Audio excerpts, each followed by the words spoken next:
که تاسو خیال کړي د اوس په د تعلیم مسأله د په افغانستان کې د زنانه و الحمدلله په هر ځای کې مدارس ته تعلیم سته خدای جل وعلا دې نور پسې آباد کړي او دا بعضې مشکلات چې د الله دې حل کړي که تاسو خیال کړی وي دا د کلیسا سپي پرې مینځونکي دا مزدوران دغه سپي پرې مینځونکي دا د اوسانو دلګان دغه ټولو دا خبره راپورته کړې وه چې تعلیم د دې زنانه وه که نه وه بالکل د تاسو د الله په ذات قسم یې همدغه د سپو پرې مینځونکو د اوسانو دلګانو ټول عمر دا ویلي دي چې د خدای قرآني حق د میراث د دا به ورکړو تر اوسه مو لیدلي دي نه دي مې لیدلي قرآني حق قرآني چې فرض عین ده څه شی ده فرض عین ده یا بس دا سیکولرانو د کلیسا مزدورانو دې دا خبره کړې چې په افغانستان کې د زنانو د تعلیم ده بس د موږ د په نامه مسلمان همدا ورسره بدرګه کیسي ده ته ووایې چې دې الله بنده د تا پلار هغه قرآني حق ورکړی و د تا خور ورور ته د تا هغه نیکه ورکړی د تا هغه جد و بجد ورکړي و که اوس مې دې قبرونو ته غوږ ونیسي دا یې څوک پکې راوړي رااوري په څه شي کې ته خو ګورئ دا اوس موږ په اسلامي نظام کې قرار لرو په اسلامي نظام کې په همدغه اسلامي نظام کې د موږ دغه مسلمانان د الله په ذات مې د قسم نیسي نه لور ته حق ورکوي نه خور ته حق ورکوي نه ښځې ته حق ورکوي نه مور ته حق ورکوي الله جل وعلا د دا اوس نظام چې ده الله دې قائم و دائم ولري نن مې یو نظام واورېدل چې اوس خور او لور او ښځه بالکل حکومت ته شکایت کولی شي چې له دا بریتور ورور نه او له دا بریتور خاوند نه خپل حق وغواړي یا ربي لك الحمد یا ربي لك الحمد یا ربي لك الحمد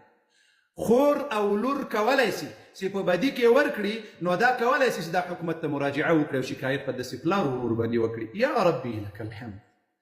یا ربي لك الحمد خور او لور اوس نسي کولی شي په زور یې چاته ورکړي یا ربي لك الحمد ولې دا امین په زور نه وایي غرق سي یا ربي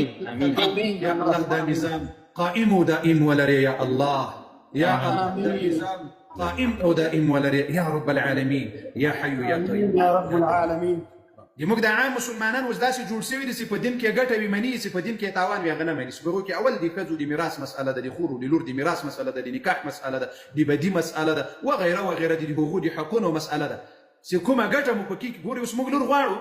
چې په 10 لکه او 15 لکه یې خرڅه کړو غواړو یې که نه غواړو پیسې ورباندې واخلو لور خرڅه کړو کور ورباندې جوړ کړو لور خرڅه کړو موټر ورباندې واخلو لور خرڅه کړو په بدي کې ورکړو دغه کې موږ بیا دا ګټه غواړو لور والا نعمت ده عمر جان افغان صاحب بابا عبدالرحمن صاحب لور والا نعمت ده په خدای نعمت ده وخو 15 لکه چې خرڅه کړو نعمت ده ښه اوس که دغه لور او خور راسي او د پلار په میراث کې حق رانه وغواړي بیا څه شي بیا د خدای غضب ده بیا یو ډکې هم نه غواړم بیا څه شي نو بیا غضب د خور او لور لرې کړه ده خو چې کله یې خرڅوم پیسې ورباندې اخلم مهر او ولور ورباندې اخلم بیا نعمت راته ښکاره کېږي خو چې کله په میراث کې په نکاح کې په علم کې په دې کې حق رانه وغواړي بیا نه چا ویل چې لور رحمت ده خور رحمت ده چا ویل نو په دغه مسائلو باندې که د موږ علما له الله نه وډارېږي په اتفاق سره 15 میاشتې وخت په دې مسائلو په دې باندې بیان وکړي او دغه رواجونه چې د مسلمانانو په منځ کې دا ورته په ګوته یې کړي چې ای پښتون قومه دغه رواج له اسلام نه مخکې د کوپارو رواج ده دغه رواج له اسلام نه مخکې د قریشو رواج ده دغه رواج له اسلام نه مخکې د کفر رواج ده دغه رواج اسلام له منځه وړی ده دغه رواج د اسلام له منځه وړی ده دغه رواج د ناروا د اسلام ناروا بللی ده ایمان د الله په ذات قسم د مسلمانان به له هر چا نه مخکې عمل ورباندې کوي لکه د موږ مسلمانان داسې رامخته سوي دي په دې دغه کې دغه د موږ په دې ژوند او زندګي کې داسې رامخته سوي دي چې اوس فقط په اسلام هغه اسلام منو او عمل ورباندې کوو چې ګټه مو پکې وي هغه اسلام او دین نه منو او نه مو عمل ورباندې کړی ستاوان مو پکې وي ګورئ مسلمانانو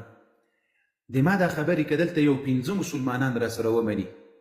او الله قسم دا ماته له دنیا او څه شي په دنیا کې د دا د ما دپاره بهتري دي راسي په دې موږ تاسې عمل وکړو که رښتیا د رسول الله امتیان یې سپورته کوي ګوته داسې چې په دې خبرو به موږ عمل کوو د خور او د لور حق به چې څنګه دین او قرآن پیغمبر ورکړی ده رواج به له دین نه قربانومه او دین به له رواج نه قربانومه پورته کړي ګوته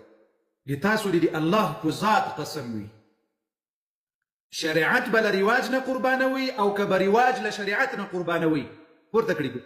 رواج د شریعت نه قربانوي پښتو به له شریعت نه قربانوي او که به شریعت له پښتو نه قربانوي؟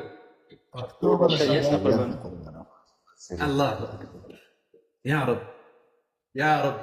ما خو دا خبره تر دوی ورسوله، ته راباندې شهید سه یا رب. او دوی ته مې وویل چې الله ته په اول صف کې په لمانځه باندې ولاړې چې د خور لور حق دي وخوړل، په خدای قسم یا رب د تا په ذات مې دې قسم وي چې دوی به ته جهنم ته رسوې. دا د تا قرآني حکم ده،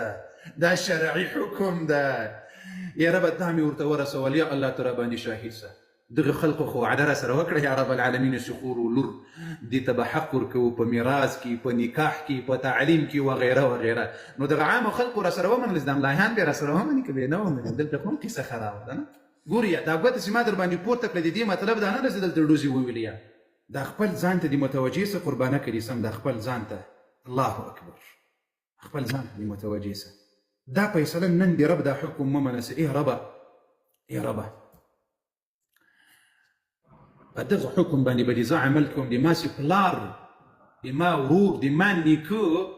شریعت و اسلام تر رواج قربان کړی و. ای ربه زه به دغه د پلار و د ورور و د نیکه رواج به تر اسلام قربان کړم. تر څه شي؟ تر اسلام به یې قربان کړم. خو دلته تاسې وګورئ ډېر داسې خلق دلته له موږ سره شته،